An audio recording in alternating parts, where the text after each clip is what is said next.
Well, thank you for tuning in. This is Matt Santos of The Mile High Show. You're listening to episode 163. Now, we recorded this episode at the Rock Bar in Scottsdale. You can find out info on the Rock Bar at rockbarscottsdale.com. There's a link right there in the show notes. Now, originally my plan was to travel down into Scottsdale to see Wes Williams and the Wes Williams Band play there at the Rock Bar that night. It was, the 3rd of February, last Saturday, which I did. It was an excellent show. Got a chance to see Wes and Kenny James sitting in with him, Gabriel Rhodes on the drums, and another couple of guys. I'm sorry, I don't recall who was the horn section that night, but it was dynamite show. It was a lot of fun. The plan originally was to sit down and record with Wes pre-show. That didn't work out. He was running around like crazy. He has just came in from New Orleans the night before, so it was kind of a rushed meetup there.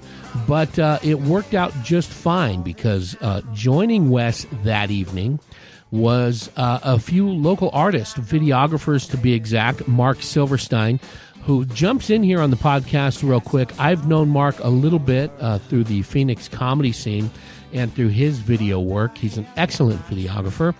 And one of Marc's recent projects was for another artist who was running one of the cameras that night, and a fantastic artist who I just met that night, D-Roy Brubaker. So what happened was, while we were waiting for Wes, and again, we're going to sit down with Wes shortly because I need to talk to him about not just their most recent release, Front Porch Sessions, but also about Wes's new gig as a dad. He is a new father since the last time he's joined us on these mics. But he's been doing some work with D-Roy Brubaker, and through D-Roy met Marc Silverstein, and Marc was hired to do video of that show at the Rock Bar.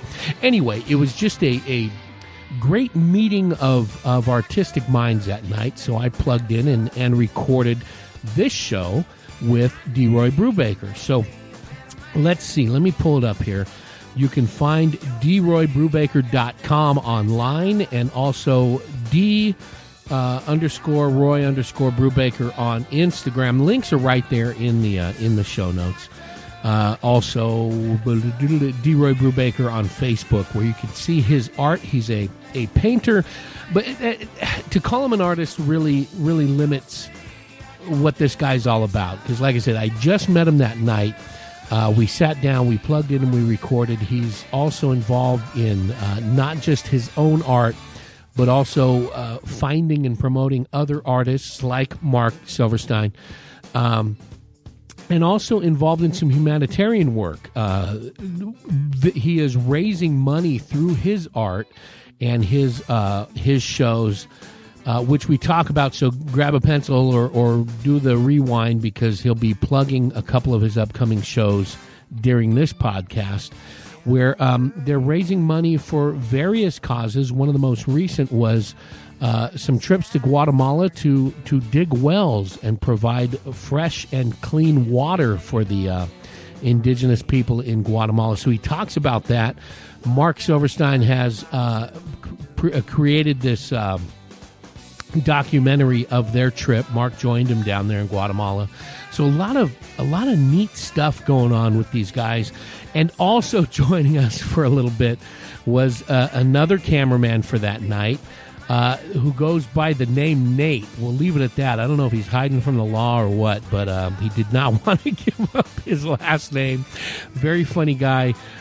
Works with Maricopa Colleges. He provides video for them, and he's producing their calendar, the mctv.com calendar of campus events and things. So he is testing the waters of his production and video career as well. So anyway, we talk about that. We talk about their how D-Roy and Nate met up at working at the same sandwich shop, and D-Roy is an interesting guy. This is barely scratching the surface. We will be sitting down with him soon to not only promote his upcoming shows, but also just delve deep into the guy, because he's got some great stories, and well, you'll hear him. So sit back and enjoy 163 of the Mile High Show with D-Roy Brubaker, Nate, the one-named artist, Mark, and Wes Williams even pops in for a quick minute or two before he took the stage.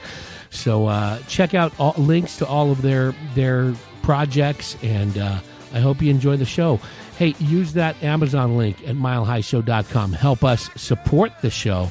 Help us to, in turn, support the artists we talk to, because you're using that link is what allows me to travel around this state and record with artists, musicians, and just some interesting folks. So please use the Amazon link at milehighshow.com and enjoy my conversation with D-Roy Brubaker, Marc Silverstein, Nate, the videographer, and even Wes Williams for a quick minute. Enjoy. Introduce yourself and whatever you've got in the way of social media, website, Twitter, Instagram, anything like that. All right, so D-Roy Brubaker. I'm an artist, a working artist. So you want like Instagram too? Whatever you got. However people can reach out to you and see your work. Well, great platform is Instagram. I like it because it's free and it's in your face. It's pictures. It doesn't take much to click on it to like and everything, but you can reach me at D_Roy_Brubaker, just like the Robert Redford movie. Yeah. So Prison. The prison. Yeah, definitely. Is that where you got your first taste of art? My first taste of art. Yeah. Well, I mean, if you consider a college a prison, yes, definitely. I would say probably my first taste of art was through my father. Yeah. He was a really good, watercolor painter, and then he did, through architecture, and then, he was a, band and everything like that, and he plays guitar and everything. Here comes Wes finally. Oh my goodness, seriously. Oh, he's on the phone, so we got some time. We need a bouncer to keep the riffraff behind the keep it going right there, definitely. So we were talking a little off mic, just getting a little background on you. You're born and raised in Phoenix? Yeah, fourth generation Phoenician, nice. Which is kind of unheard of because this is really a transplant city. Everyone's from Chi-Town or Indianapolis, somewhere cold. And idiots from California. Oh wait, that's me. Nah, I wouldn't. I mean, you're from like San Francisco area. That's a little bit different. I mean, past LA, I would say, that concrete jungle. Yeah. You guys have a little bit more culture up there. So I'll take that on that. That always cracks me up when people would compare, because I grew up. We were talking in the East Bay. So as a kid growing up watching the Raiders, that was in their heyday. That was the the Stabler, Tuzak, all those bad boys, and unfairly, San Francisco had the comparison of being what are you going to go to a Niner game and drink wine and eat cheese? Like, you ever been to Candlestick where they used to play? I've been there. Hunters Point, man. That was in the worst neighborhood in Northern Cal, and it got said because the Niners played there. It had this different reputation, but man, do not walk through that parking lot after sundown, man. That was a rough area. Let's just say I had a quick step. It looks like I was walking a marathon, going up there. Have you seen one of those marathons, those walking marathons? Those old ladies just really get the hips into it. That was me crossing the street. I never parked my car there, and this was before Uber or Lyft. Yeah, which is great now. And anyways, I mean, we always had someone else drive, which was great because I never drove. So you don't have to pay for gas or anything. And plus, that's the the DD. And usually my DD drank more, so some of us had to flip a coin halfway through. Like, are we going to get this second round of shots or third round of shots? Well, you got to explain to him that's designated driver, not designated drinker. I guess Nate, he was the last time. Hey, Nate, pick up the microphone real quick. Yes. Yeah, you really got to eat that, though. That's why my face is in this right now. You don't know where that foam's been, though. That's the problem. Let's nothing right now, a little bit. Fourth generation. I don't know what he's doing. He's lost over there. Yeah, he's talking to fans right now. I think I got to go through his agent. Guy hit it big time, man. Comes out with a new album. Now he's too big to talk to me. Mark, you should turn that on real quick, man. So growing up, Oh, come on, Mark. Growing up, what was your family life? Brothers, sisters? Yeah, I got an older sister, a younger brother. I was, typical middle child. Middle child. Brady. Oh, yeah, man. But I was oldest son. So, my Fridays consist of mowing the lawn, mowing the lawn. Man, I'm having flashbacks right now, but no, it was a great mowing the lawn in the Phoenix sun. Nice. Oh my gosh! And my dad. It was funny because there was one summer I worked this camp up north in Prescott Pines Camp. Yeah, oh, nice. And I went up there for one summer, and I came back, and he bought a driving lawnmower. And the reason why he bought a driving lawnmower is because I wasn't helping him, So he's like, "Man, this is really hard." I was like, "Yeah, tell me about it, Dad." Yeah. But great father. I mean, like I said, Christian home and things like that, and it really, I mean, my parents been married for 43 years now. Oh wow, which is kind of unheard of, and just great family, all the way through, and very supportive, whatever we did. That's what I was going to ask. As an artist now, and we'll get into your professional life as an artist and teaching art, working with kids.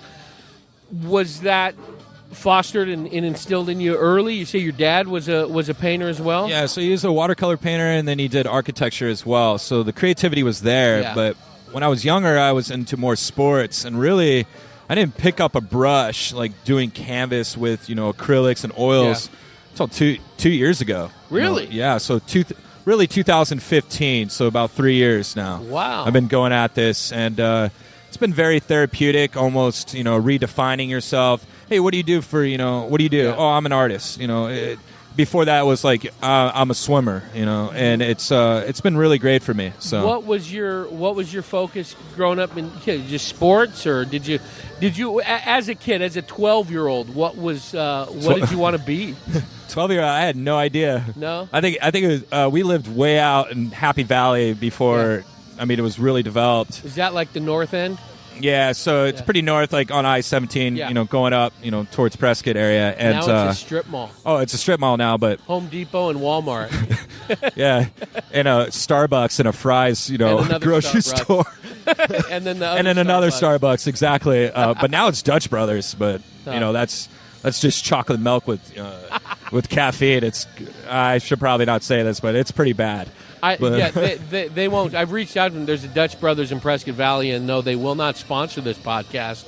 So, we don't like Dutch Brothers. No, don't even do it. And it's crazy because the line is like 20, 30 cars deep all the time. I mean, if you want to open up a coffee shop, that's where I would go, I guess, if you want to have a cot in the back and be a manager, I guess. But really, to answer your question, when I was 12 years old, I was just running around with my buddy Archie Moscato.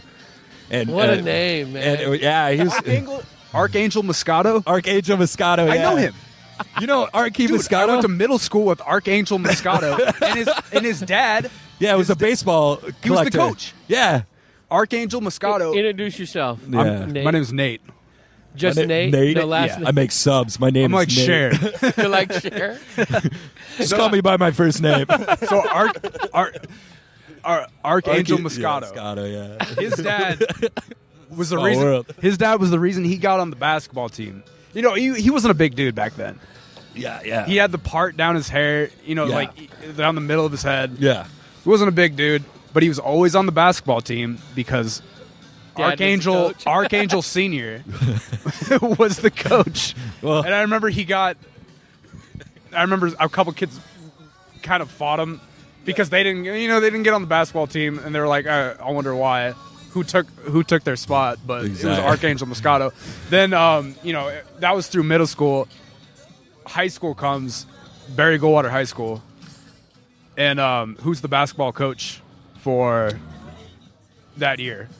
Oh, his dad. Yeah, his dad. I didn't even go to Barry Goldwater. His dad transferred over and put his son on the team for that year. So Nate, what are you doing here? Why? Well, first off, where we are, we're Rock Bar in Scottsdale. Arizona. We're here for that guy over there, and for those listening, I'm pointing that way to Wes Williams, who may be joining us soon. But we're here because he's playing tonight. That's why I'm here to sit down and talk with Wes, and he suggested we sit down and talk with you. And what are you doing here, Nate? Are you going to be doing some filming as well, or just hanging out? A little bit of filming. Yeah. I came with you. Came with who? This guy, Darren.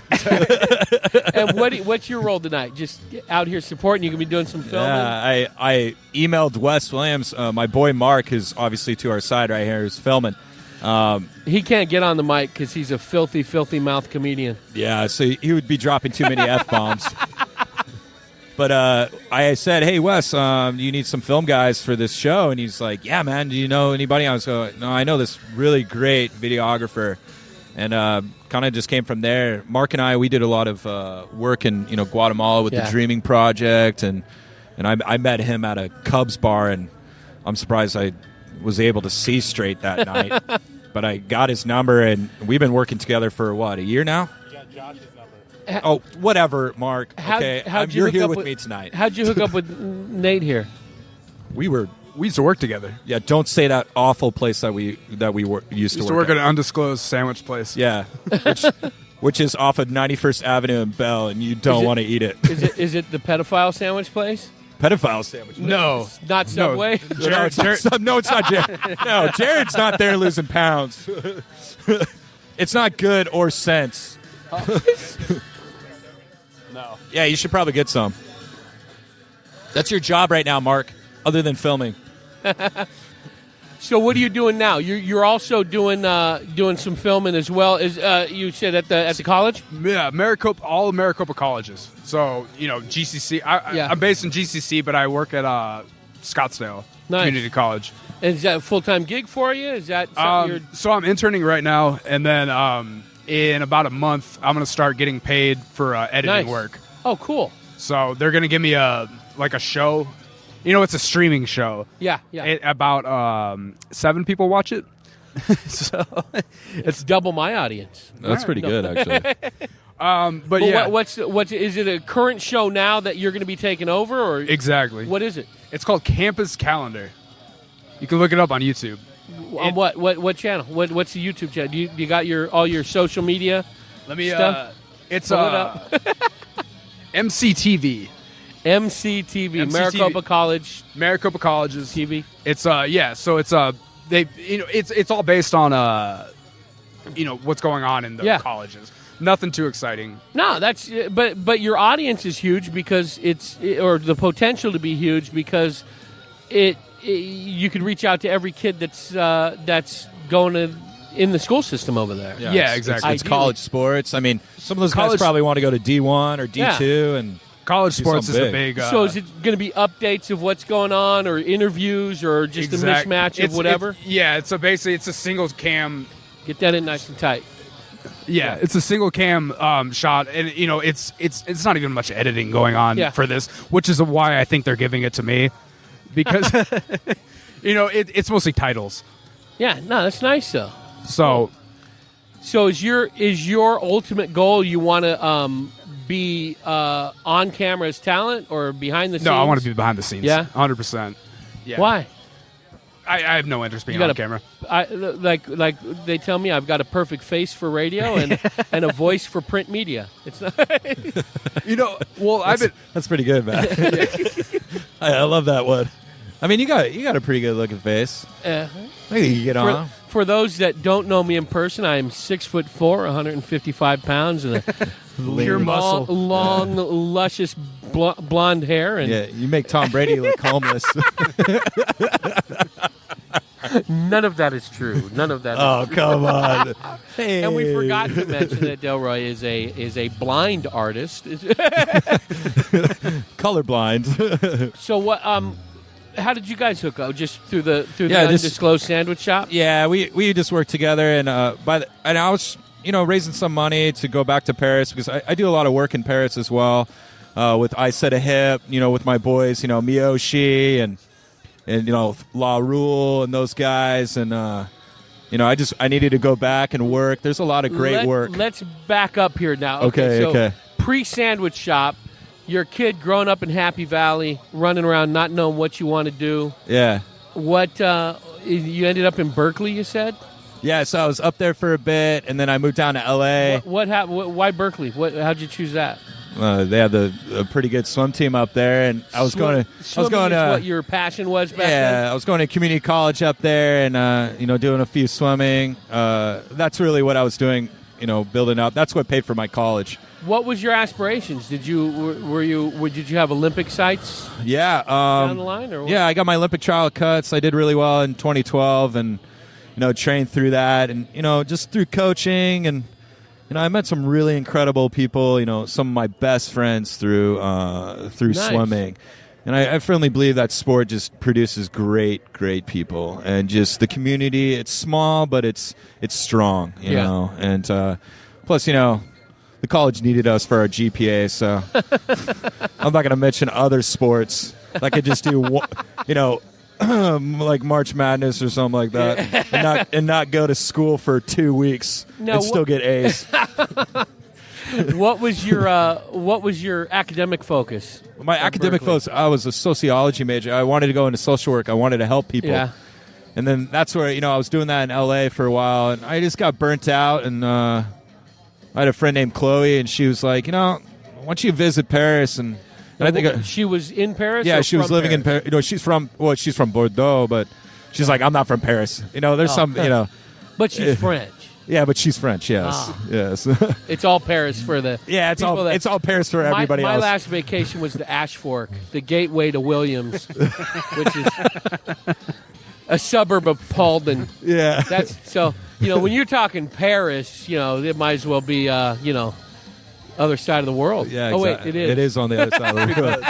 Yeah, so I mustered up the courage and really the money to do it. And, 2 weeks turned into a significant amount of time. And I was really happy how it turned out, because that really sparked my interest in art. Yeah. Meeting these people. So you go over there for a vacation to visit Chloe? Yeah, Chloe, and it just went from there. What was was that your first trip abroad, or no? Yeah, that was it's funny because we all took Spanish in high school. Yeah. I never took one class in French, and going over there, in the French, they speak French, Yeah. and some of them do speak English if you try, they're really, really great about it.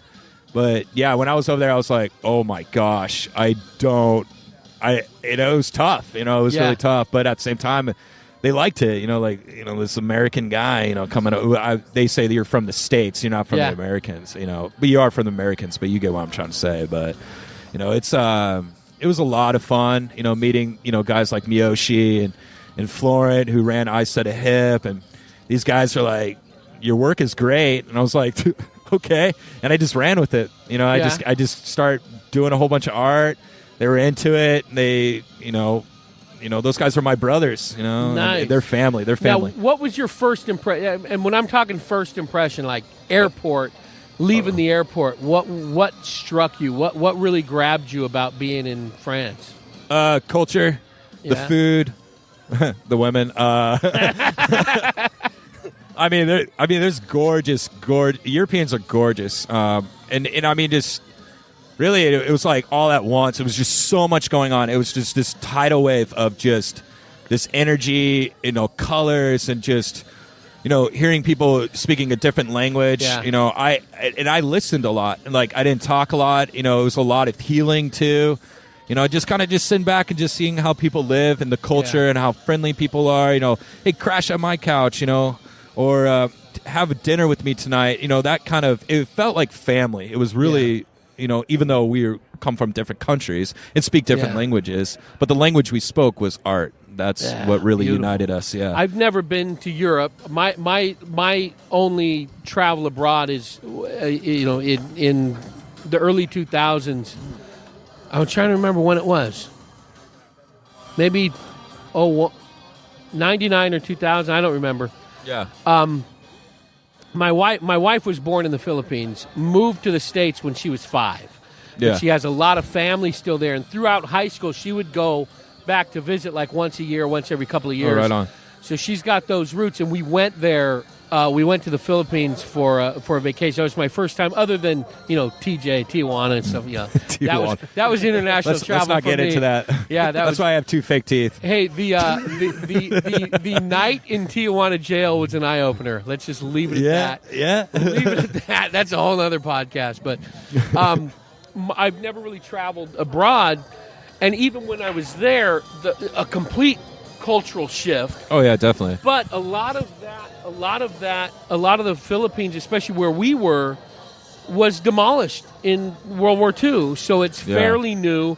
Growing up where I grew up, the old houses were, from the 1920s. Mm-hmm. There's some towns we were talking off mic, Jerome, the Payson area, where there's some homes and some buildings. Yeah, it was before this. Before this was a state. Yeah, Prescott has some homes and some buildings from the late 1800s and the early 1900s. That's old. In Europe, their old is the 1700s. There's 1500s, 1700s. Churches, buildings, museums, artwork from back then. Oh, yeah. The culture is, like I said before, it was very stimulating. It's great, a lot of jazz. Like, I would go to this jazz club all the time and, in an old cellar where they used for bombing during, like, World War II. And, you go to, Italy and places like that and London and everything. It's just so much. And it reminded me a lot of, like, the East Coast. Yeah. East Coast has, like, Boston and, and areas like that, Philadelphia and places where really, where the United States formed. Yeah. And then, of course, you got, on the west side, in San Diego, Los Angeles with all the, the saints, with all the churches and everything. And they're older because when Spanish came through, and, of course, like Florida and stuff. But it's just everywhere. You go, like, in places, in Paris, it's just these old streets. You're like, wow, Dali was here. Picasso was here. People like that. You're like, wow. Like, now, were you doing art before you went out there? I took a life drawing class. It was an advanced life drawing class, and I was pretty talented because my professor would give me 2 weeks every time, and he was like, man, he was really pushing me to do an art degree because he's like, wow, you picked this up really quick, you have an eye, and it was an advanced, life drawing class, and at first I was like, whatever, I was so wrapped up into swimming, and I didn't think about it. Yeah. So it was a talent that I really neglected, and I'm really glad I did because then it just fit at the right time, at the right moment in my life that I was able to embrace this new talent. Really, it was an old talent that I just took on, So what were you doing for work before you went? What was your... You had a 2-week vacation. You go to Paris. What was that vacation I was working from? I was a kindergarten teacher at a YMCA in Orange County. Nice. And it was awesome because I would surf in the morning. I was living in Costa Mesa. So no joke, I would surf in the morning. I would roll up at 10 o'clock, and I had like sand between my toes. And my work day was from like 10 to 5, and it was great. But then, I was like, what am I doing? I was 25 years old. Yeah. I was like, what am I doing? I wasn't married. I just broke up with a girl, things like that, like typical. And I was like, I have really traveled other than like Mexico or like Canada or like Tijuana, like you were saying. And losing teeth. Yeah, losing teeth. Gosh. Good old days. The good old days. No, I lived in San Diego and when I was 18, so you couldn't drink. So we all went to Tijuana. Yeah. Oh, my gosh. That was horrible. If I have a son or daughter, I'd be like, you're not doing that. We used to do the trips, as kids. We would go over the border, buy the sandals that wouldn't make it home because they'd fall apart. Just definitely the little tchotchkes you'd pick up. But when I was right out of high school, me and some buddies the guy I was on the phone with last night, we would just jump in the car and head down to, we had friends in Cal Poly, San Luis Obispo. One trip, let's go see him in Cal Poly. We cut school, went to meet up with our buddy who was a freshman at Cal Poly, who then said, hey, I got a girl I met. She's in UCLA, so we drove to UCLA. A cutting school on a Thursday morning to go to the That's a life 2-hour right trip to Cal Poly turned into coming home Monday night. After we went That's great. Cal Poly, UCLA, who knew somebody at San Diego State, San Diego who said, hey, let's go to TJ. That's awesome, man. That's really awesome. But back then, you didn't need a passport or anything like that. I had my passport from our Philippines trip that expired, and I used that to get the little border crossing card, the little passport card. Yeah. And I never used it. I haven't used it, and then not this past fall, in 2016, I got a chance to go to La Jolla to the Comedy Store. A buddy of mine was recording a CD there. I was doing some pictures and stuff.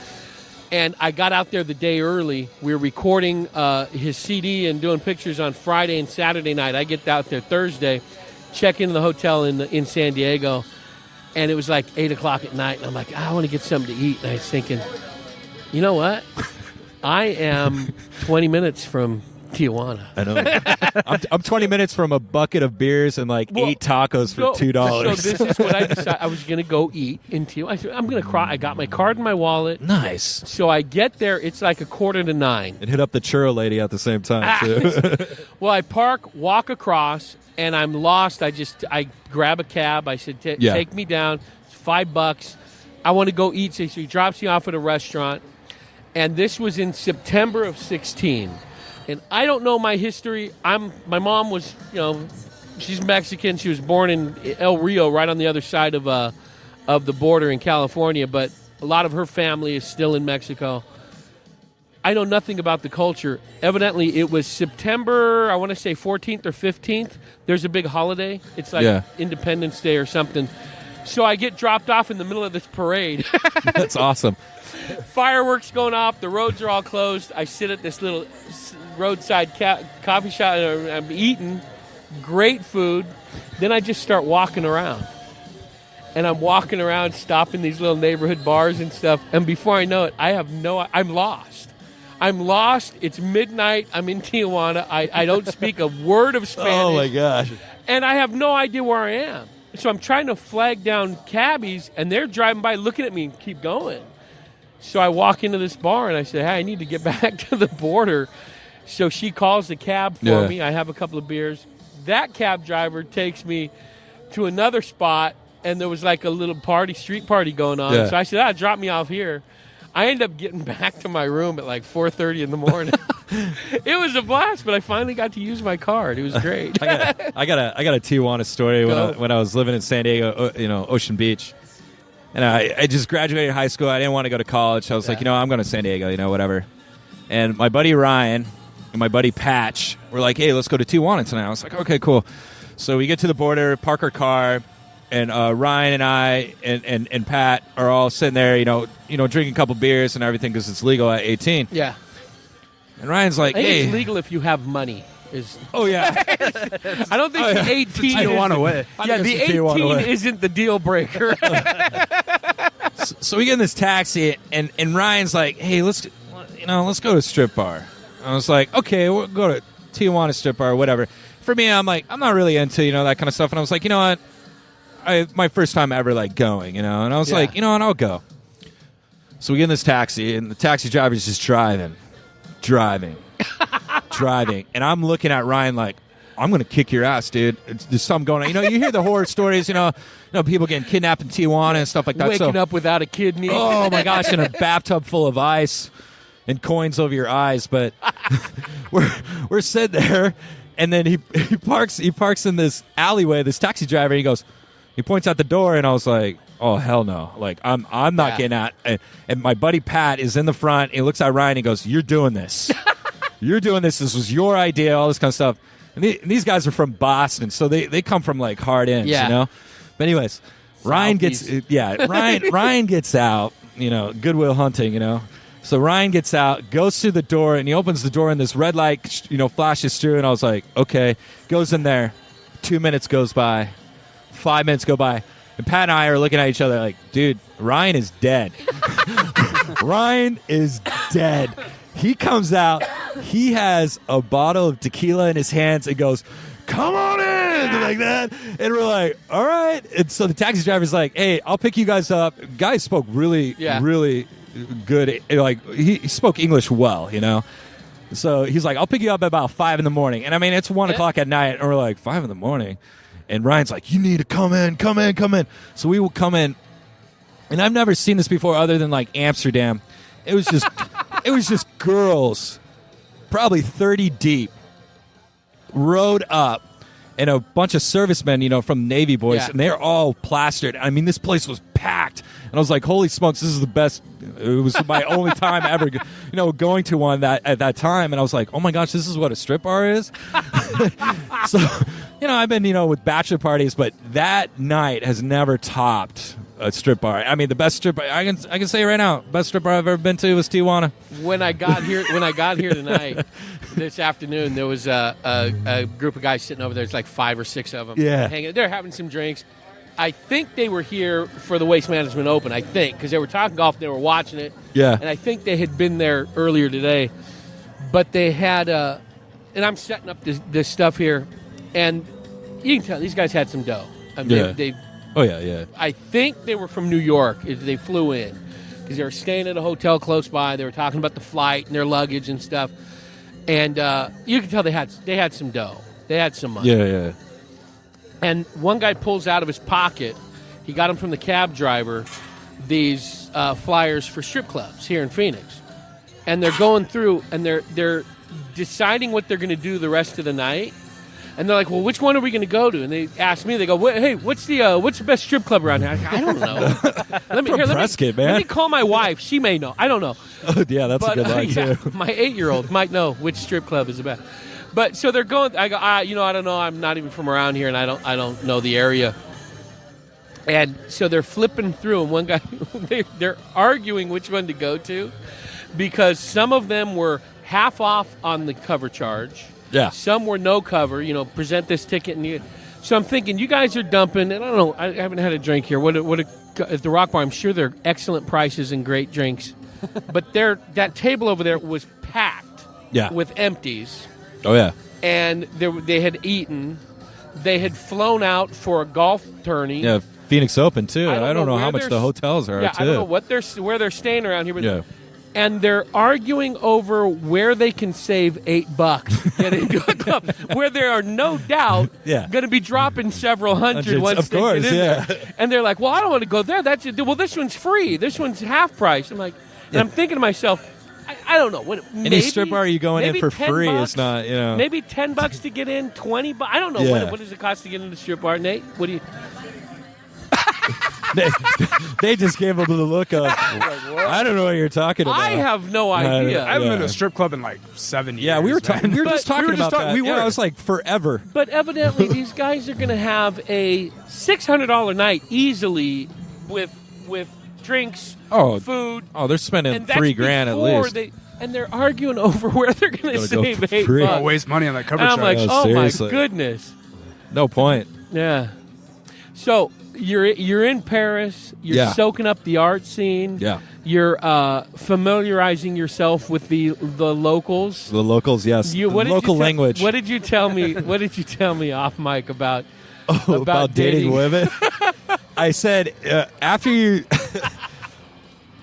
date a French woman, I'll tell you this right now. You gain a lot of what did I say? You gain a lot of patience for women here in the States. Why is that? Why? I don't know. I think. Well, I mean, the French women are very, very strong. They know what they're doing. They're educated. They're beautiful. They know their worth. Well, what about the women here in Scottsdale? We had those Patriot fans a little. Those Patriot fans looked like they came from the strip bar. I think they were on their lunch break. I know.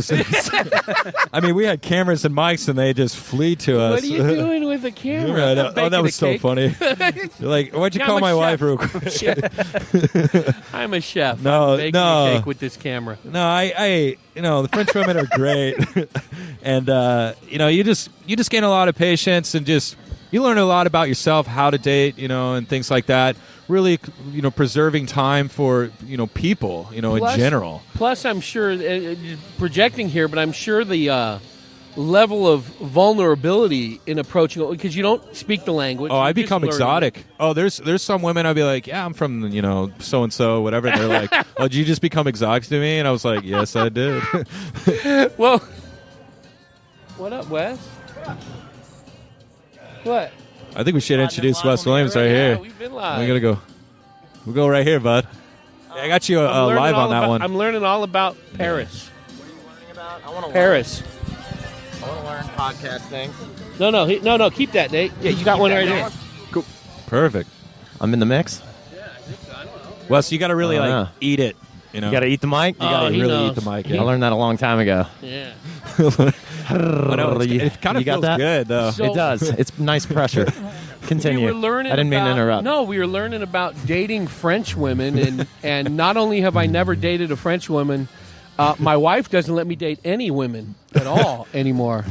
She's not even fond of me dating guys, and I don't know. It's so restricting, this whole marriage. Oh, my thing. God. No, we've been married. So what- We'll hit 23 years. in 23 April, years? yeah. We must be like at least 30 minutes into the podcast Something if like Matt's that, yeah. talking about this kind of. I know how these You things know how go. this goes, Wes? I know how these let's- go. It's not, let's it's get- not your first rodeo. Now, so you're in Paris dating these beautiful French women. Yeah. Now he said were you running away again? gonna sign out for like 20 minutes. Go do my thing, and I'll be back. Go take a shower, man. Go put some deodorant on, Wes. I gotta get freshened up. Wait, before you go. Yes. You are here at the Rock Bar because you're playing. Because we're playing a little music. We're playing tonight at 9:45, 10 o'clock. And ultimately, you're promoting your new release, which is The new record, The Front Porch Sessions, is available on iTunes and Amazon and Spotify and wherever you get your music. And I really hope you check it out and enjoy it. The Front Porch Sessions by Wes Williams Band. Wes Williams. Wes Williams right there. we are not going The to see man. him again till he's on stage. We're probably you're probably not even going to get this podcast. You came down here to interview Wes, and we're just you and I are just going to joke around. I came down here about because running with the Bulls and strip bars in Tijuana. I love this guy right here. I came down here because I've been married 23 years and I have an 8-year-old son, and I needed to Do a little escape, yeah. come down and hang out with people that listen to me, which doesn't happen at home. My wife has never heard a single episode of this podcast. Hey, I've dated women who don't even go to my art show, and it's like, hey, you know that really nice vacation we went on? Oh, yeah. My art paid for that. I hope you know. My whole thing was, 'cause as a photographer, that's Yeah. my trade. Anytime I went anywhere when I was single, Yeah. I would book a job that would, I went to Hawaii 3 different times to shoot a job, and it worked out. What island did you go to? Oahu twice, Maui Yeah. once. I lived in Oahu for Yeah. about 2 years. Oh, nice. In Haleiwa.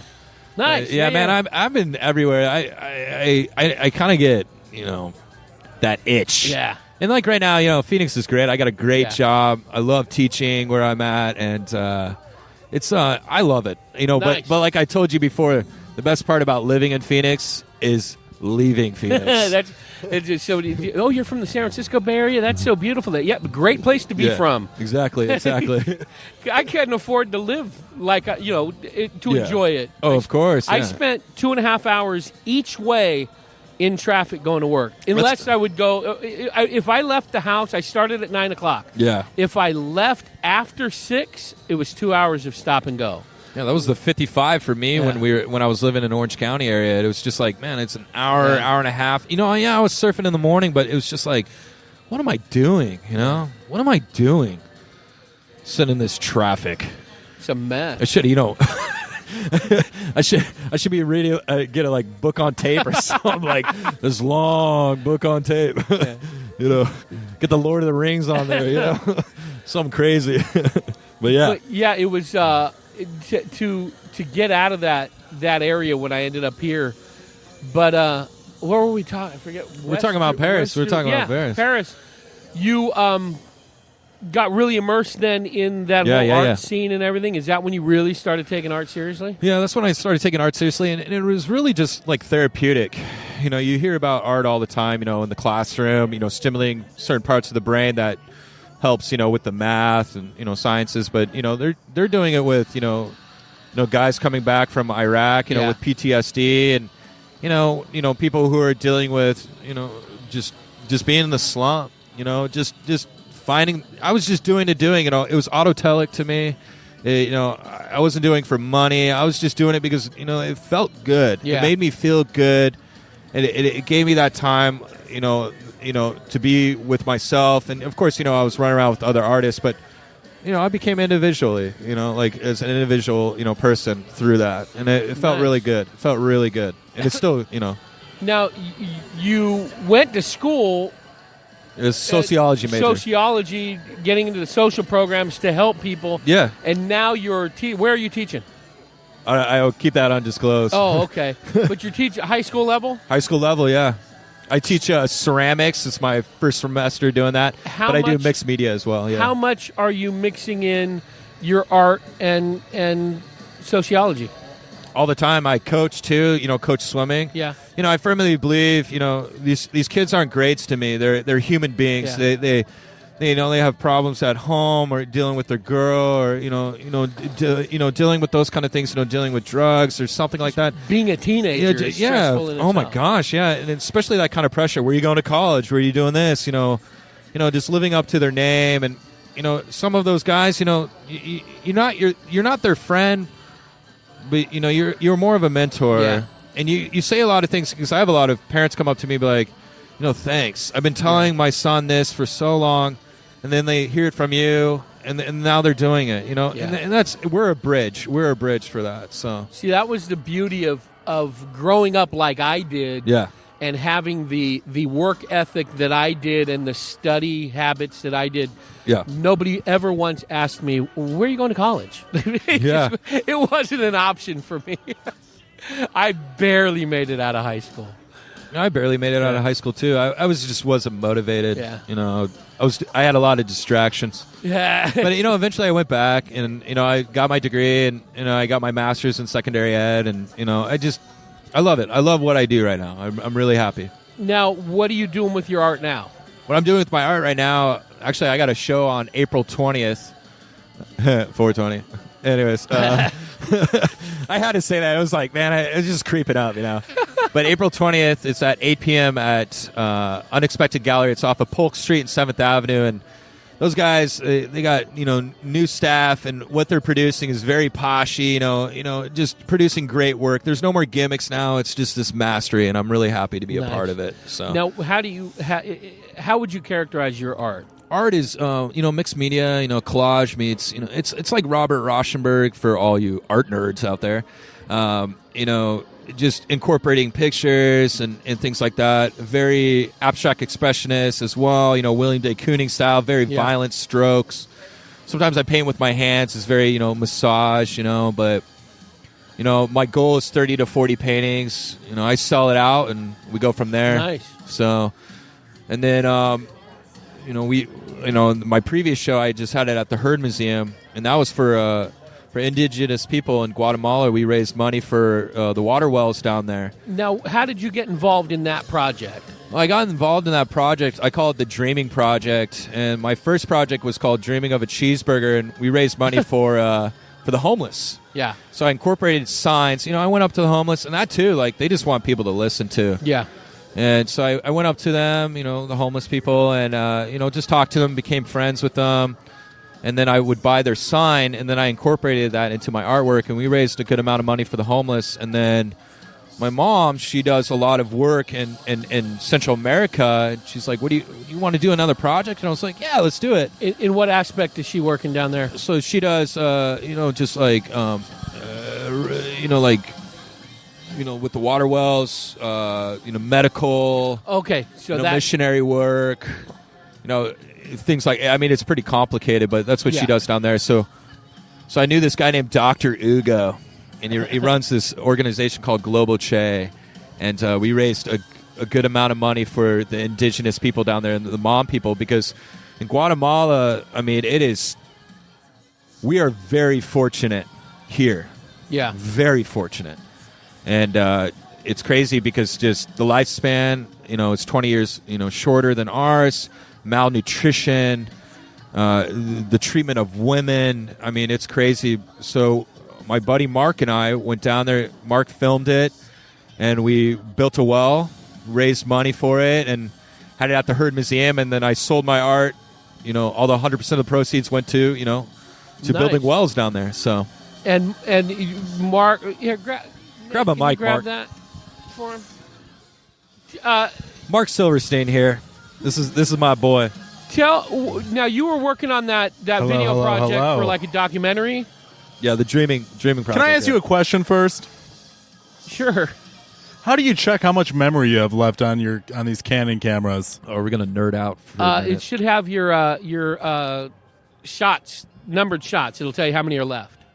What if you're doing You're video? doing video, yeah. I don't know. It used to be this like Did you not bring a drive? this voodoo magic. No, I mean I got enough. I got extra cards if you need. Cool. I got enough. How did I get involved in? What was the question? No, The Dreaming You were Project. doing a doc, right? We're doing the short documentary. Is it there? Is it out for people to look at? And where can people see your work? Oh, Since we're talking all arts here, Hey, yeah, let's we do it. were going to start with music as an art, but Wes is Just he's checked Wes. out. Guy's got a new album. He's a new dad. He doesn't have time for little guys like the podcast world. Come on. he just has He's holding time to out go to for the rock He's bar. holding out and- for network TV, I think. Yeah. Okay.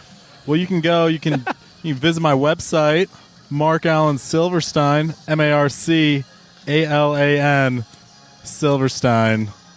Silverstein.com. I got to change that eventually. And That is one you long check out a URL. bunch of my stuff on YouTube. Well, you Started can to see your vlog. video, dreamingofawell.org. It's right there. And yeah, and that's up at my on my YouTube page and my website. And what's your YouTube page? Marc Silverstein. If you type in Marc I'll put a Silverstein, link in. Yeah. I got first associated with you, Mark, through the Phoenix comedy scene, friends of friends type of things. And Yeah, can we not talk about how have we brought up how crazy this is that Yeah. Yeah. you're Everyone at knows this each other? show and I'm From at Archie this show? Moscato to you. Mark sends me a message, a week and a half, 2 weeks ago. He goes, "Hey, what are you doing on the 3rd?" I said, because we had talked a couple weeks ago about doing a podcast, me and you together. Yeah. Talking about photos and about your I was like asking you for advice. yeah. Yeah, which shows right there you have very, very bad judgment if you're asking for me for advice. Oh, great. But so I'm thinking, you had something coming up that you wanted to meet up and talk about. I said, I'm sorry, I'm booked up on the 3rd. I'm going to be down in Can I just say Scottsdale shooting a band. Can I just say how lackluster your response was to me being like, "What are you doing February 3rd?" What'd you say? I said I was booked. I'm going to be down. Said something, and then I'm like, "Oh, okay." No, I said I'm going to be at Wes Williams, the show at Rock Bar, and then you go, "Oh, cool, me too." Oh. Like, what? Are you kidding me? Do you know what a coincidence this is, Matt Santos? I was just like, okay. Let's just not act like the odds of this are ridiculous. All right. Let's just set it up. This established photographer in Arizona, and I was booked to do the same show on the same night. And, okay, cool. I don't even know if you said okay, cool. I think you just said I think you just said word. I have never said word in my Word. life. No, I think you sent me that text. I was like, yo, this is D-Roy. And you're like, word. Word. I'm like sitting next to you, too. That's Word. my new catchphrase, I guess. Word. I think I saw like the you were typing sign and you were just like contemplating to yourself, God damn it, this guy just started doing videography and we're booked at the same thing on the same night. No, I like you're following your channel because your journey from unemployment has been well, and I hate to minimize it, but it's been enjoyable to watch. I don't know how Thank enjoyable you. it was. He's Thanks for watching. Thanks for He's enjoying doing my pretty well. suffering. You own your own Now he is. house. Come on, man. Yeah, thank you, Oscar got a Silverstein, dog? for dying. You got a dog? I have a greyhound. Yeah, what's your dog's name? Let's do this. Thanks for asking, Darren. His name, his full name is Heikilioka Waoone. It means thunder of the desert in Hawaiian. We just call him Heikili. I took 2 years of Hawaiian in college, so I'm certified to give dog names and animal names. He's a rainbow warrior. I'm a rainbow. I think they I'm a- changed it to just warrior. Thank you, Darren. I'm a firm believer that all pets should have first and last names, and there's a reason for that. And I'm Heikilioka I know- Waoone Silverstein. That's I am. I don't even want to guess how much older than you guys are. How old are you?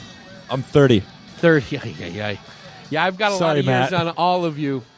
But I grew up in an era where all you needed to get 10 albums sent to you through the mail was a penny and a first and a last name.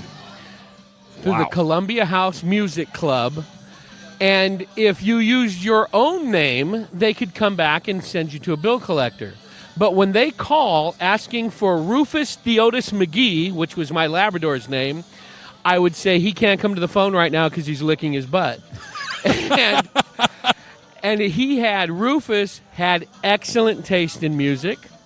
After Rufus was no longer on the scene, Charles Finkelstein, my large mixed breed mutt, had excellent taste in both movies with the VHS Club through Columbia House, music, and he, oddly enough, he ordered everything that Rufus ordered in LPs in CD form.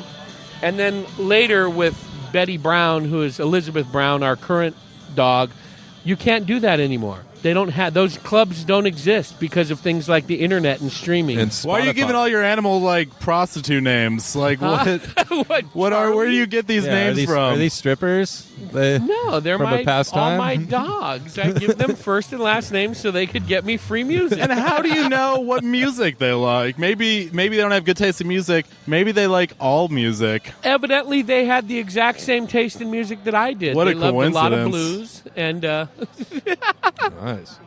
blues and classic rock is what my pets enjoyed. And I still have that LP collection and a whole lot of CDs up on my wall shelf because I loved my pets and they had first and last names. You got any vinyls? Yes. Nothing collectible. I mean, nothing. That warm sound I have from a vinyl? nothing to play them on anymore. Next time I go through Chino Valley, I'll drop off a vinyl player for you, okay? Yo, why do you still live up there? What's the deal? I love it up there. Yeah, but I know you love it down here, too. I love to visit down here. I do not like the traffic down here. It reminds me too. And it's not even that bad compared to Southern Cal and the Bay Area. No. But it's still, when you get stuck on, that, what do they call that? What's that called? Like right where the 10 and 17 and all that mix up by the airport? Yeah. Isn't there a name for that section of highway? Possibly is. Like the stack or something they The call cluster bleep. Yeah. I think it's called Didn't a parking swear. lot. it. But The park. I just don't like it. I love being. I live on an acre of property with empty lots on two of my sides, and the neighbors on the other sides who have larger lots than I do. You got a room to rent? No, I was telling Nate earlier. I got the weirdest house. It's I was renting it, and then we're going through the process of buying it from the owners. Yeah. Built in the early to mid 70s as about an 1,100 square foot home with a small one-car garage and a very large barn/garage that I've converted into a photo studio. So the barn is as big as the house, but sometime long before we got there, the previous owners decided to incorporate that one-car garage and make it into a bedroom. It was attached. Then which made the house kind of a U formation. I'm using my hands so here. That way the listeners can see. So it made it like a U, and then at some point, that middle of the U was the patio. They enclosed that into this massive family room. Wow. So I have a 2,600 square foot 2-bedroom home. Holy smokes. You still got that orange carpet from the 70s, though? No, Hopefully you tore that up. It's got really bad flooring and wood paneling from the 70s. The wood paneling, paneling. But Notorious. for us, it's perfect. It's me and my wife and my 8-year-old. Perfect. So we don't need any extra bedrooms, but we do need a lot of space. My son rides in cold days, he'll ride his bike in that family room. It's that big. It's huge. It's like Dad of the this year size. right here. My dad would be like, Yeah. what? Get back there. No, I spend most of my afternoons with my son. My work schedule, I break up, so I'm at home with him after school, and then my wife spends the rest of the waking hours correcting what I did during the day. It's a lot of fun, though. That's awesome. It's great having a little guy I can blame everything on. It's fun. You living the life, man. Yeah. But I love it up there. To answer Mark's, I've got all this room. I've got space. You got the trees, the pine trees, Yeah, we're the up in breeze, Chino the Valley. forest fires. There are no What's not to trees. love? I can sit outside and look up and see the stars every night of the year. Okay. And then a few weeks ago, I got to see what I thought was North Korea bombing us when that rocket shot across the sky. Did you guys see that thing? No. Vandenberg launched that rocket. And they sent out, after the fact, I went and pulled up, they sent out all these press releases about it, but nobody really paid attention. I sure didn't. But I get a phone call from my sister who lives near me. She goes, "Hey, are you at home?" She's all freaked out. I go, "Yeah, why?" She goes, I'm on the highway. We're pulled over on the highway." I go, "What? You got pulled over?" She goes, "No. Look outside." And I go, what are you talking about?" She goes, "Look outside." And I look out the window, and there's this thing shooting across the sky with a big tail on it. And I says, "What is that?" She goes, "I don't know, but everybody pulled over. We're all sitting on the side of the road watching this thing." Especially what happened after, in Hawaii. No, it was before that. It was before that? Yeah, oh, it was my before gosh. that. Imagine it was after. It was early December, I think. Maybe a month or so ago. Yeah.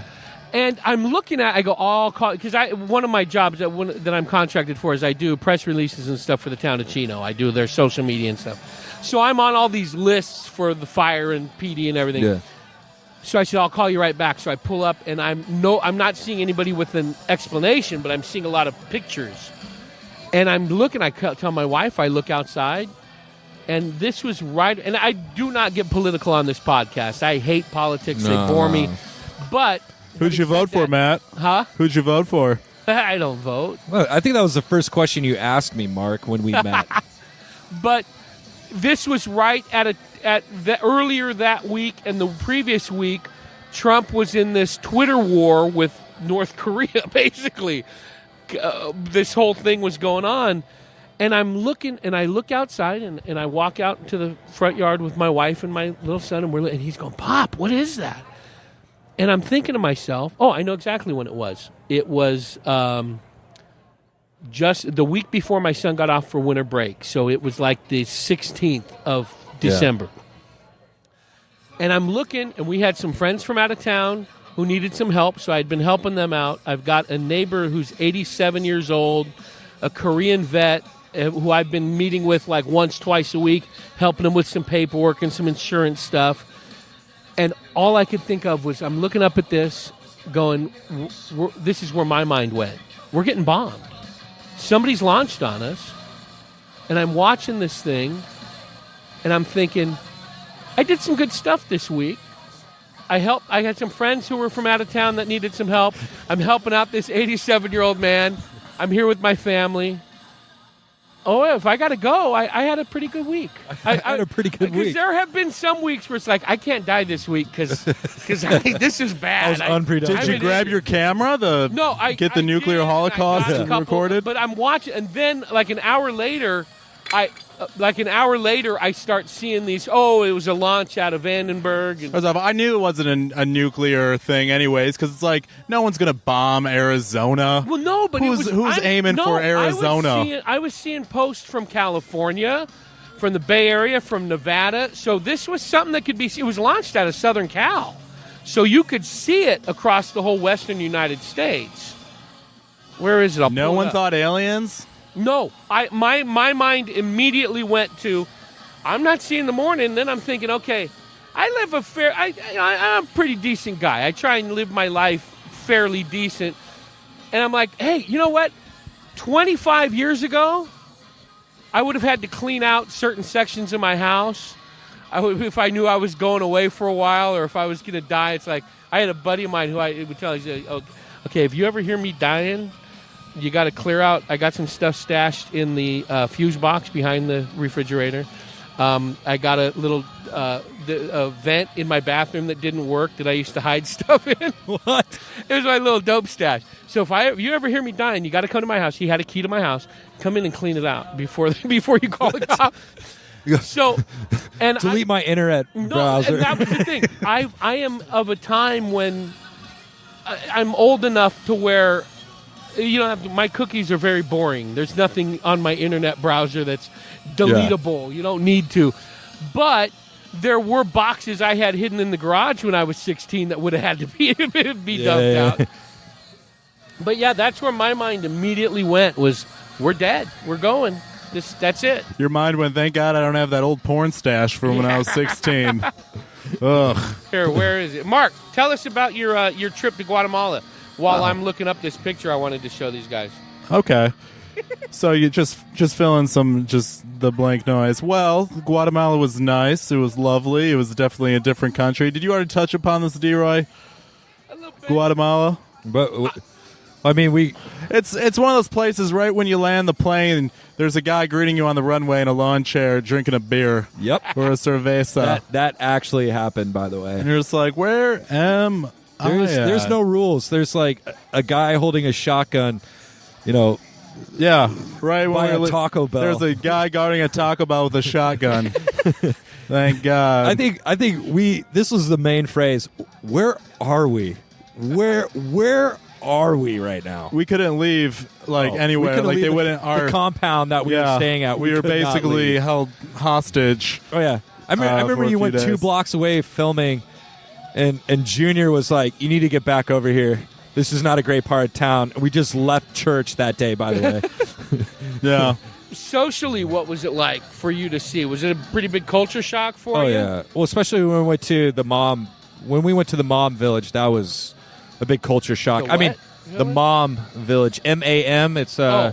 they're like direct descendants of the Mayans. They speak Mom, and they're indigenous. So I maybe don't quote me on this, but about 60% of the population in Guatemala are indigenous. Wow. Their population, and I don't think that's That was- correct, but okay. whatever. I'm going to It's actually look close. that up. Actually, look that up on It's, your it's phone. probably like 40, No. 50. I don't know. But it's a strong, strong number. But I mean, it was a huge culture shock. Just huge culture shock. Through just the way people lived and food. I mean, we got soup in a Home Depot bucket. That was crazy. The dirty Home Depot bucket. Dude, that lunch sounds would right. come in. Lunch would come in. This great lady. She would row up and have soup bowls for us, and she'd be serving it out of a Home Depot bucket, like one of those orange Home Depot buckets. Man. It was the best We soup. urinated in a lot of cornfields. Yeah, there's a lot of places where So you it's a could lot have like sat. Chino. A lot like Chino. like A lot like a lot Chino. like Chino, yeah. But yeah, definitely a big culture shock. Like water. I mean, it was crazy. It was.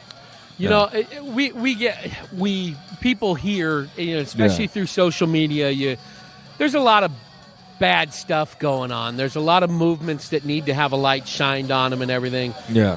Far from perfect, and political climates can get a little scary sometimes. But having said that, man, we can, anytime we want, we can have a nice, clean glass of water to drink. We have indoor plumbing. It's all the stuff that we just, you go a couple of hours outside of Arizona into some border areas south of the border, and they don't have what we take for granted every single day. Yeah. And the farther away you get, the worse and worse it gets. I mean, I was brushing teeth with a water bottle. I'm going to check out the start of the show. That's how, not paranoid Passing we the mic were, but, over. things like that. Yeah. So yeah. No, Mark's a good guy. Yeah. I'm glad he came along. He was the perfect person for that. We had talked, we met at, and I'm probably going to get it wrong. I want to say the Woodshed or the Woodcutters or something in Tempe. Yeah. Little sports bar and burger place. They do a comedy night there on Wednesday nights. And that was the first time I met him. It was a couple of weeks ago in person. We've been hooked up on Facebook through different groups and stuff for a while, but that was the first time I actually met him. It's good being around people who actually, that's the tough part, especially being in the the art world, music scene, being a creative person and finding people who actually do what they're saying that they're doing. And that's tough, like just finding. I know Wes talks about that sometimes, and Mark talks about that. You probably can relate to that as well. Just finding people who are like as passionate as you, and not being a jerk about it. Like, oh, the spotlight's on me. Just supporting each other and just kind of going from there.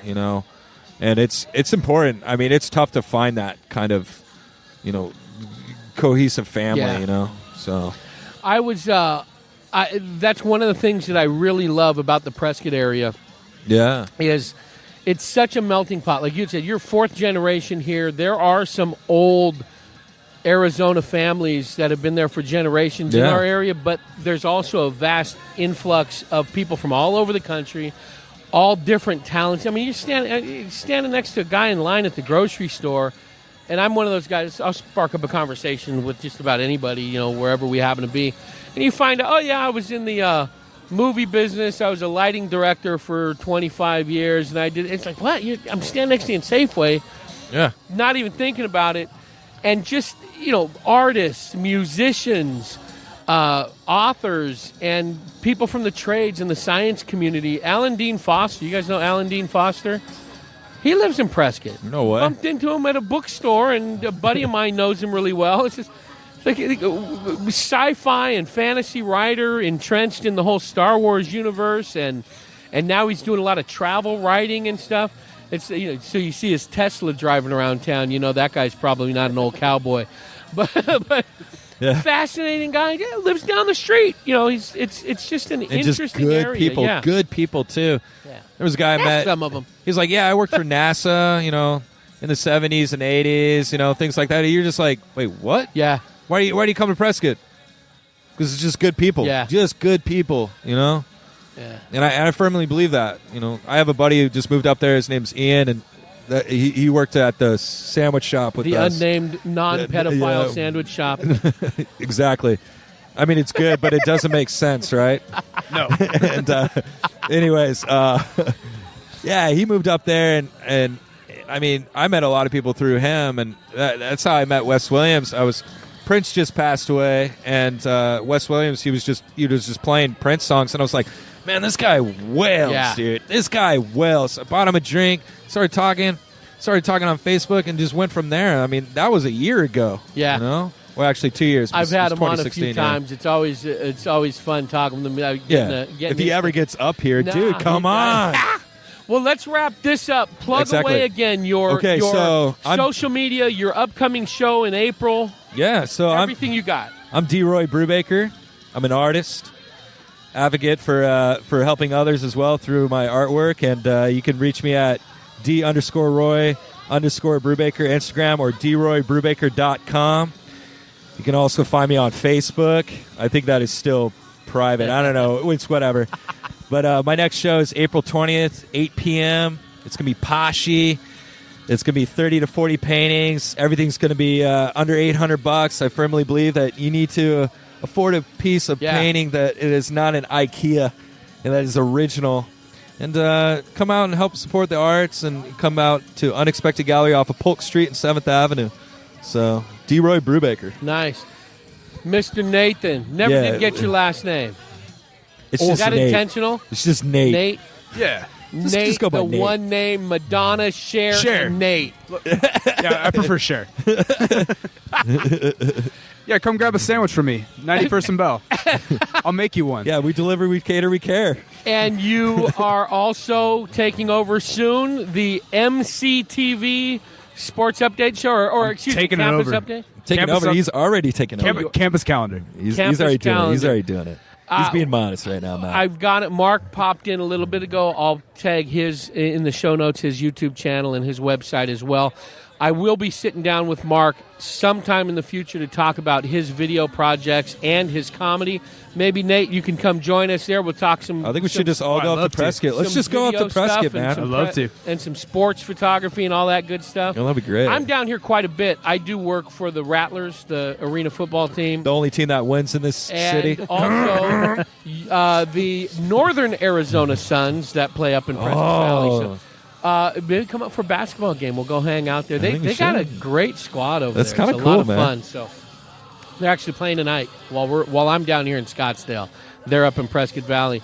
Well, hey, thanks for sitting down and talking. Worries. Both of you. It's been a lot of fun. We got to get down there and listen to some music. And Wes did text me. He is coming back up before he takes the stage.